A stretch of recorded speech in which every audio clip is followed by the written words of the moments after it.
certified wildlife habitat. It wasn't always like this.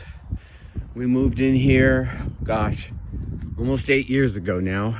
We actually moved in here so Grandpa could live with us and have enough room to have his own space.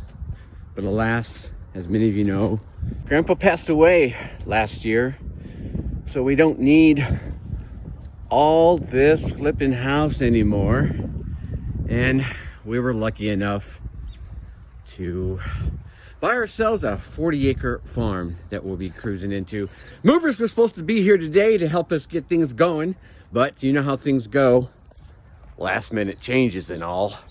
Instead, they'll be here tomorrow, start packing us up, get us on our way. I just wanted to do one quick little cruise around for those of you who have seen. You get one last shot before we take off to the new digs, which I'll be showing you, of course, as we get there.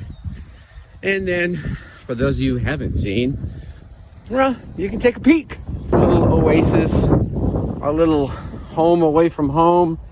We built gardens, started doing gardening. We got fruit trees in the back, and then, as many of you have seen, my favorite, our koi, who will be coming with us, but they're going to be staying here a week longer because the pond of the new digs is still frozen. So we're going to give another week for it to thaw out before they come to live with us. All right, more coming. Chat soon. Peace.